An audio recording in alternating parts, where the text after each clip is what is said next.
What's happening, everybody? On today's show, we will continue getting you ready for the start of the SEC season. Today, we're going to focus a bit on Auburn as we touch on their quarterback battle. You'll hear our conversation with former Auburn running back Ronnie Brown, who gives us his thoughts on Bryan Harsin and Tank Bigsby.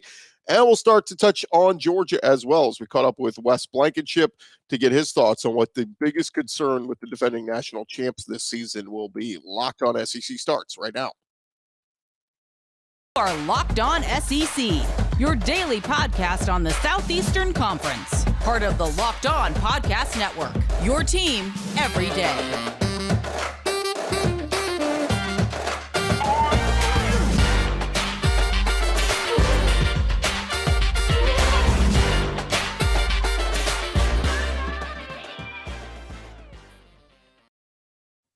And what's happening, everybody? Welcome into Locked On SEC. It's great to have you guys along. Thank you for making us your first listen every day.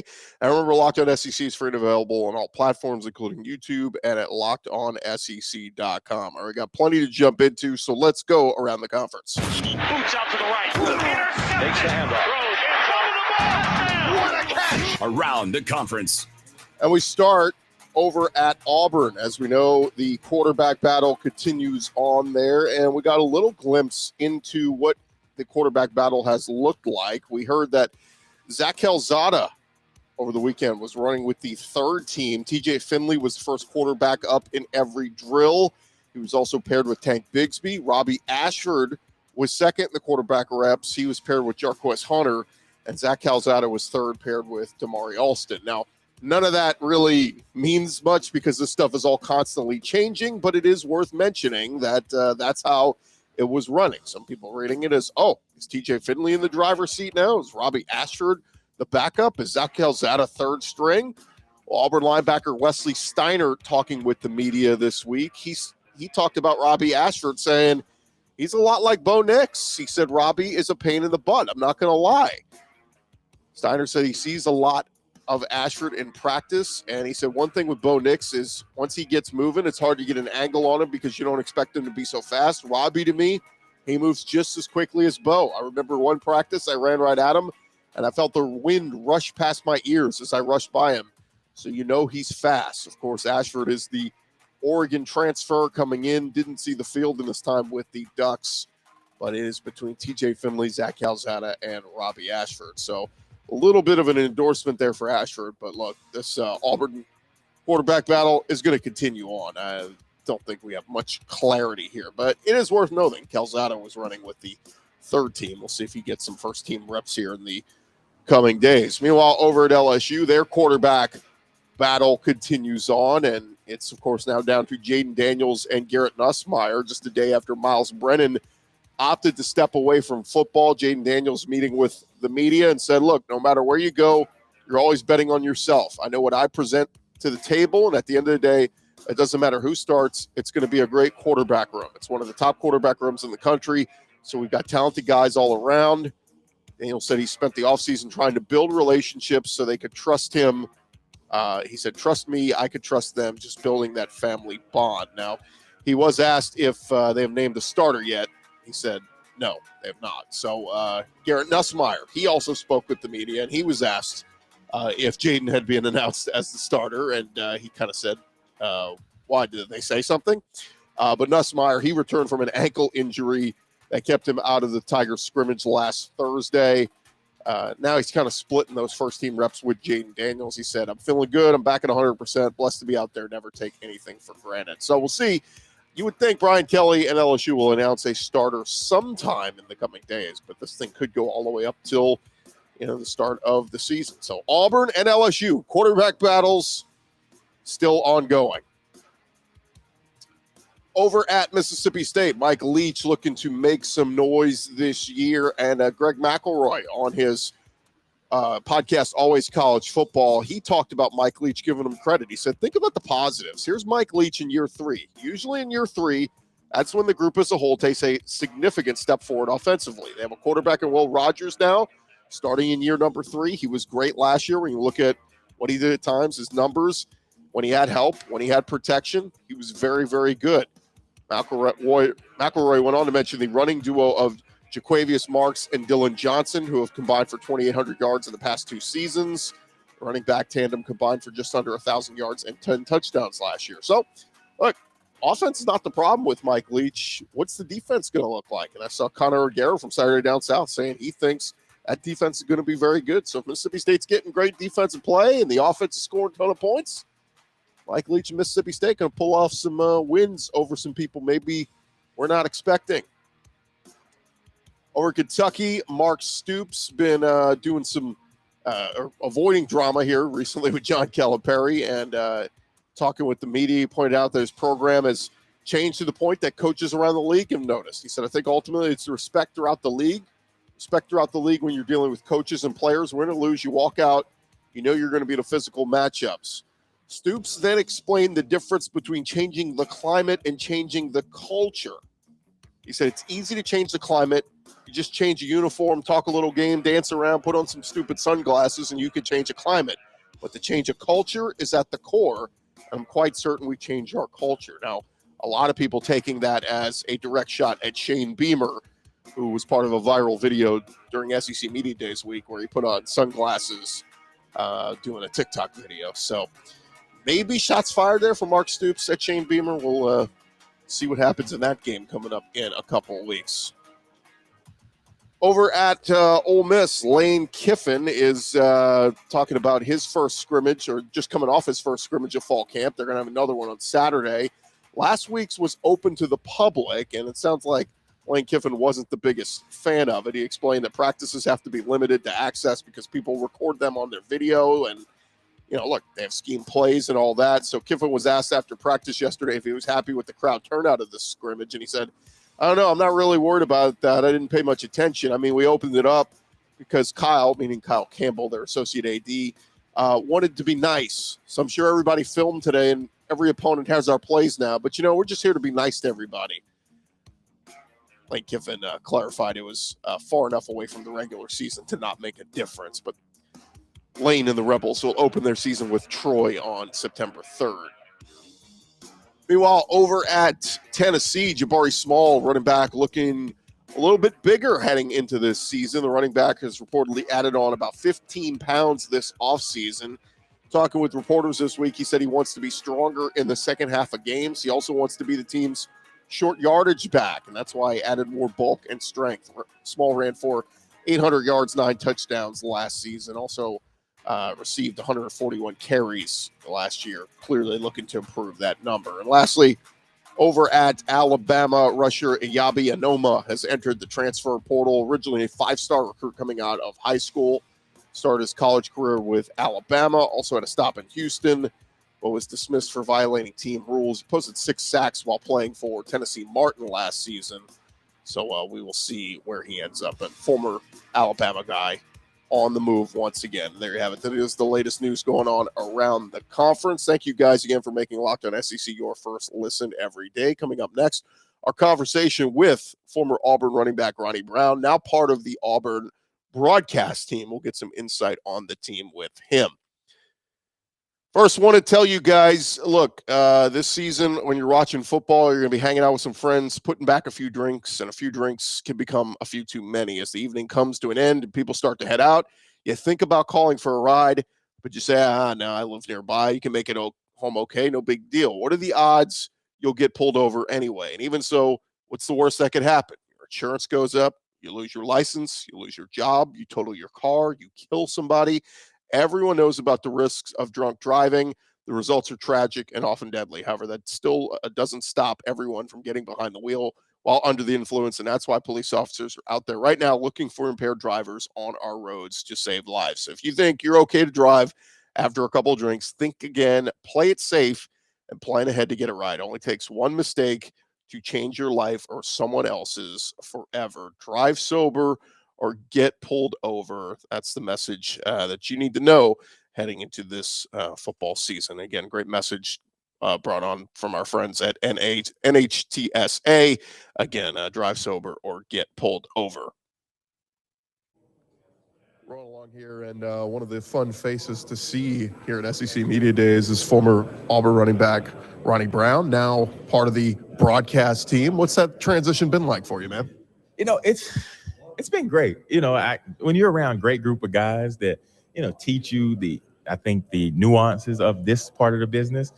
For me, it's great because I get to talk about what I love to do. And being a former athlete, there's always, that passion towards this. And so, then you just kind of learning this side of it and the style of, okay, how to do this, how to do some of those things, when it comes to, question asking or just relating the information and translating that information to, I think the public, the general public, and in terms where they can understand. And so, it's been great. I enjoy it. I thought that I wanted to pursue a bigger career in it. But, I have a different path, but being able to be involved with this group at Auburn, it made the most sense. And, I get a chance to work with great people every day who, teach me, we have a good time.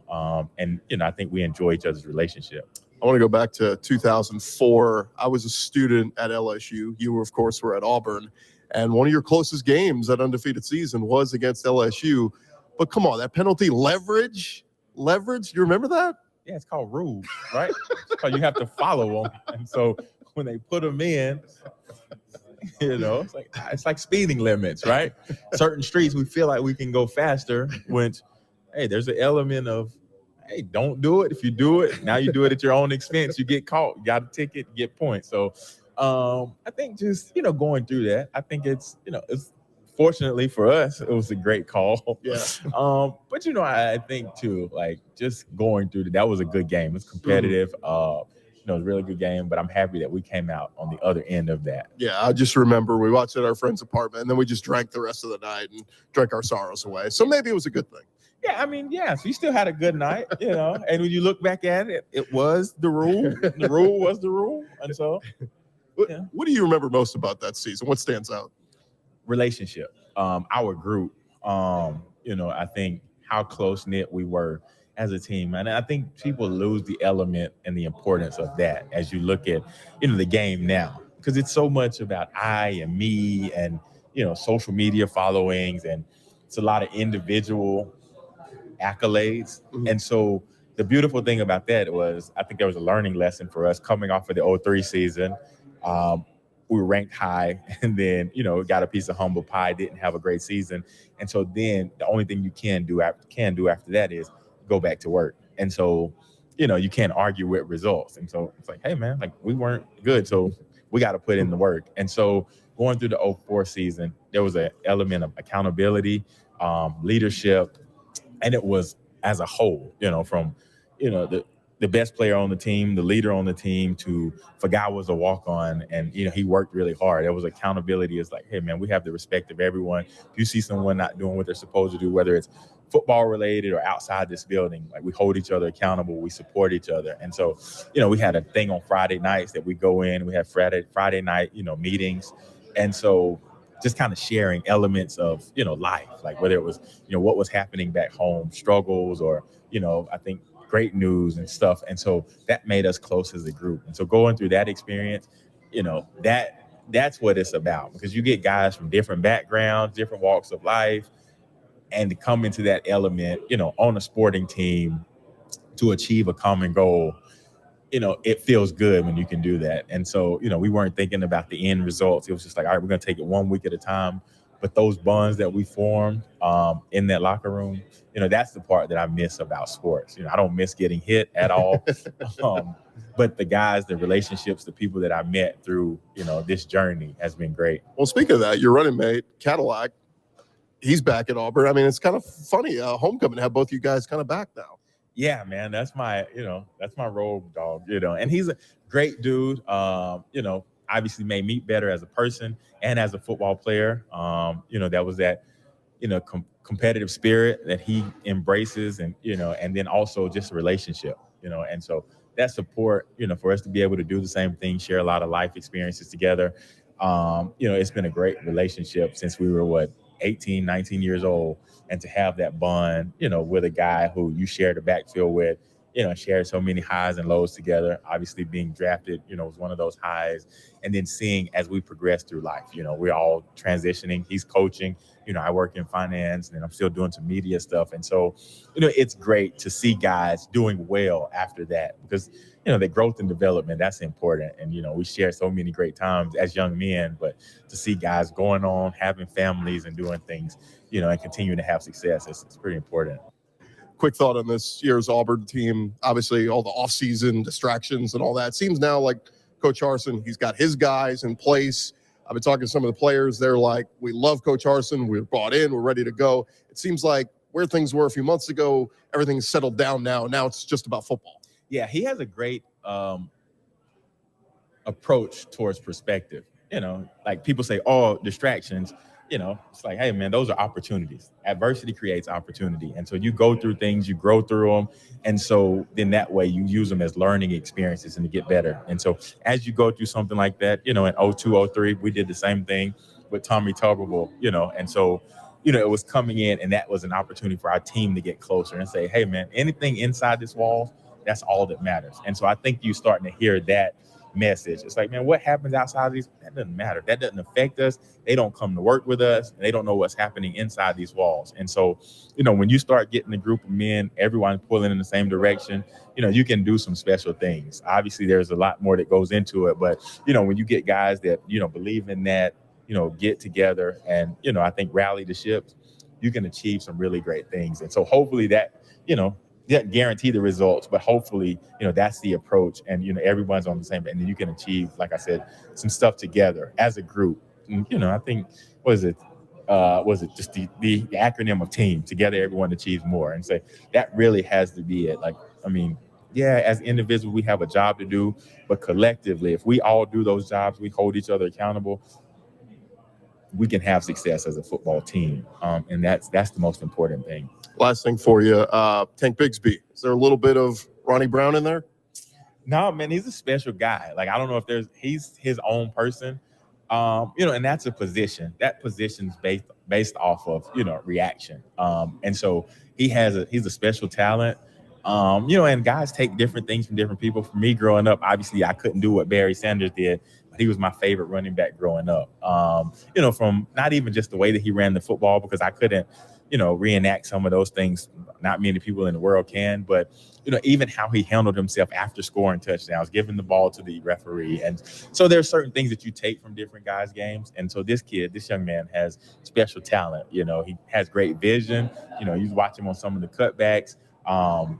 He can catch the ball out of the backfield. So he can do everything. It's just, continuing to develop. And even though he and I have conversation, like there's just certain things that you start to learn as you grow in this sport. You know what you do, where you're going as a running back, but then you start learning other elements, learning what the linemen are doing, helping those guys set up the blocks, looking at tendencies of the defense. If you're into the boundary, you get a corner who's press coverage, and then you got the safety moving over. It's probably going to be a blitz from there. And so you start learning stuff, and you start learning how to make yourself better, and then premeditated, like kind of knowing what's going to happen. So you're prepared for those environments. And so I think he's taking that next step. When you listen to him talk, I was, listening to him earlier, he's talking about accountability as a leader, and so as an individual, he's talking about the greatest part of a leader. Well, for me, in my opinion, the greatest part of a leader is one who can follow and who knows how to follow and when to follow. And so that was, something that I heard from him. They were asking him about who does he lean on? And he's like, hey man, as the leader, when I'm not doing what I'm supposed to be doing, it's the job of the other guys. I tell them, get on to me too. And so, that's a good sign, being able to take that from your guys, but also, not really saying a lot, just being able to go out there and do your work and lead by example. The great Ronnie Brown. Thanks so much for the time. No appreciate it. Coming up next, our conversation with Wes Blankenship. What was the last few months like? Well, a team like Georgia that you've covered for a while and been in depth and, doing stuff for the website, all this kind of stuff throughout the years, to be able to see it all culminate and come together and see this team win a national championship. Yeah. I am very thankful for the way things worked out, because for, much of my professional career, I was covering the games. I was on the sidelines or in the press box. And when I got back into working in media after COVID, I worked at Outsider full time, Mhm. and I wasn't credentialed as a writer or a video producer or anything. And I got to actually watch Georgia as a fan, which I haven't been able to do since I was a kid. And for it to happen, I think if you asked me a few years ago, yeah, I would have loved to have covered it professionally because that's what my life was.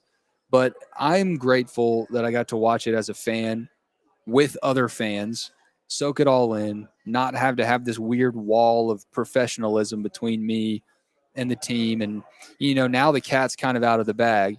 I haven't worked in real media in a couple of years, and I've been able to kind of be a real Georgia Bulldog again. And luckily that's what they want the fan sites at On3 to be about. So don't really consider myself a journalist anymore because I don't think I could be one, sharing the sentiments I do about Georgia, but here we are. It's been a special time, no doubt. And I think it's okay if you cover a team and you've grown up most of your life or majority of your life cheering for that team, I think it's okay to come across, somebody's like, you're a homer. Well, yeah, I want the team to win, right? I mean, like, who wants to cover it?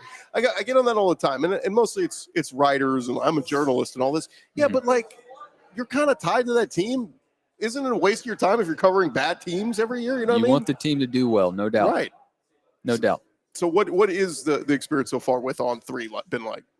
It's pushed me to write a lot more. I've always written, but for the majority of my career, I was writing for TV, short bullet point scripts and just pontificating off of that.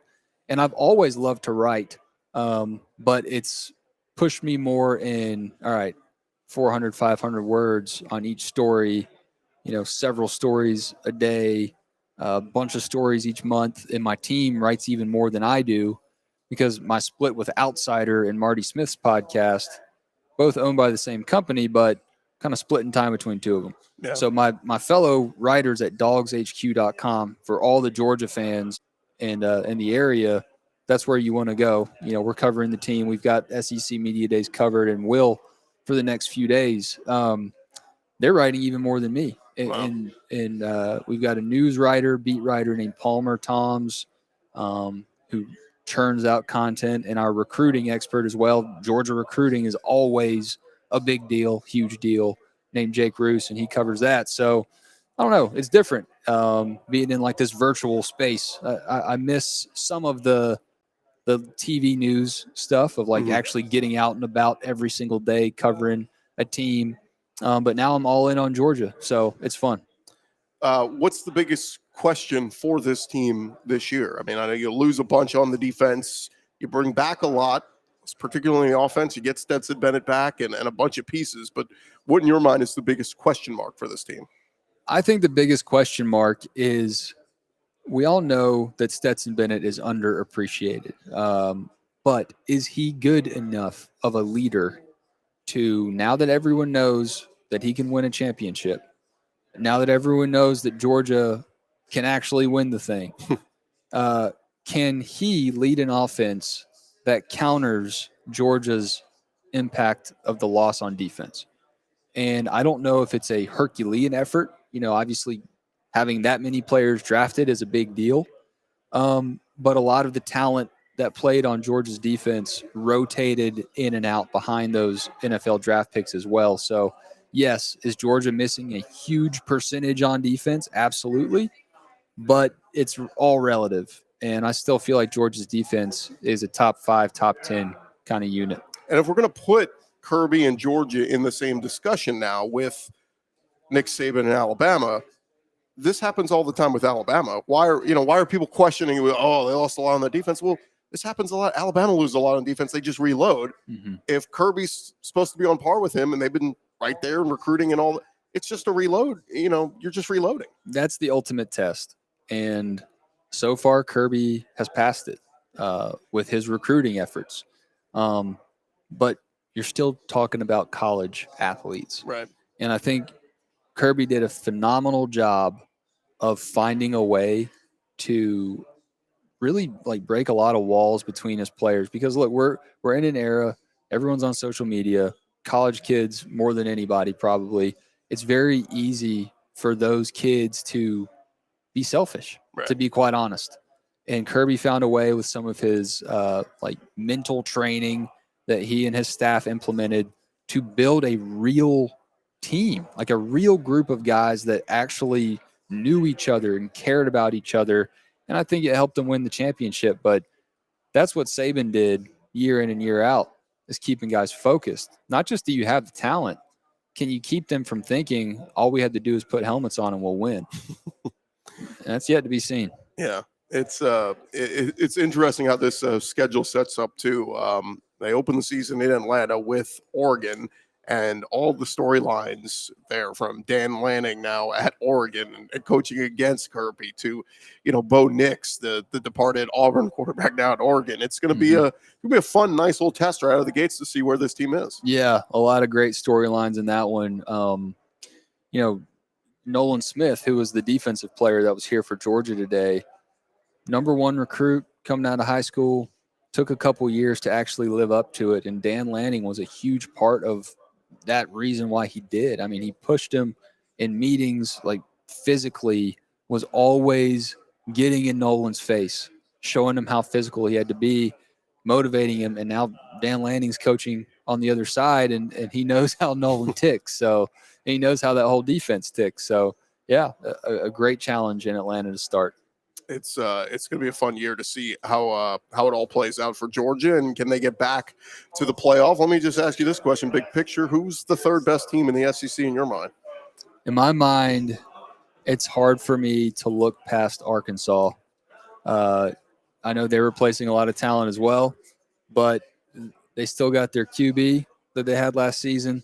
Sam Pittman, off of Kirby's coaching tree, has assembled a very good staff. And he knows what it takes to win. He knows how to run that program, and he is a fantastic motivator of his team as well. So I'm big on Arkansas. I love the Hogs.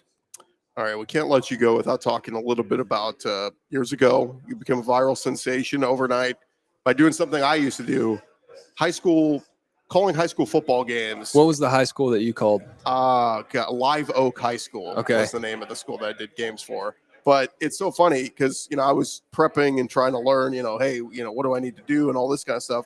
And when you live in the South and you drive across, states from Texas to Louisiana all the way to Florida, and you go, scroll through the radio on Friday nights across the South, we heard Coffeetown is all these cities across the South. Yeah. So it's funny because you went viral with it and it was very funny, but it was also very real. Sure. That sounds like something you hear on the radio on Friday nights across America.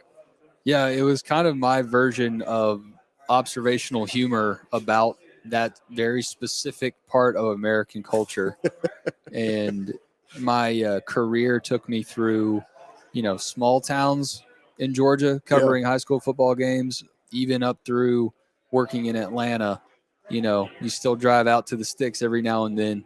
And when you're driving back with your camera to go edit the highlights for the local news highlight show, you tune into the radio station to get as current of a score as you can before you walk into the station. As long as they're updating the score. As long as they're updating it, which they rarely do, or the down and distance. Yeah. So yeah, that was. He's got a guy is my favorite line I hear. He's got a guy. Well, who? He's got a guy. Who caught it? It's a guy.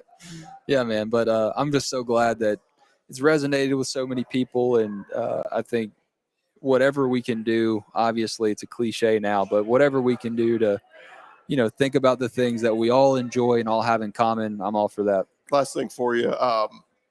One of the coolest, nicest human beings I've ever met and talked to is Marty Smith. You get the pleasure of getting to work with him and doing podcasting and all this stuff. I guess I'm just going to give you a second to just verify that. He is one of the coolest, nicest human beings on the planet. Yeah, I mean, actually, he's a terrible human. No, he's a great guy. Very hardworking dude, traveling all the time, but also values his family above it all. Yeah. And I think in this industry, it's very easy to say that you do that, but not necessarily make the effort to live it out. And he does that, and I admire it as a father myself. I only have one. He's got a handful, but I enjoy working with him. I'm very fortunate to have a professional relationship with him and to do a podcast with him once a week. It's fun. That's very cool. Wes Blankenship, dude, thanks so much for the time. Really appreciate you jumping on with us. I know you mentioned it earlier, but push again. One of your many ventures that you're working on this week. All right, so you can follow me on Twitter at Wes _ the letter N, the word ship, because my last name is Blankenship, and I shortened it like that. But yeah, at Dogs HQ for all the Georgia people. Running a promo right now for you to sign up for $1 for this month if you want to try it out. But look, if you're a fan of Texas, you're a fan of Auburn, or whoever you're a fan of, we have the message board model, but unlike the other message board sites, you can actually look at your other rivals' message boards and see how they're melting down. Yeah. So I encourage you to check that out over at On3, and Outsider as well is where we host Marty's podcast. Awesome. Wes, thanks again, man. Appreciate it. Yep. Thank you. We'll be back after this.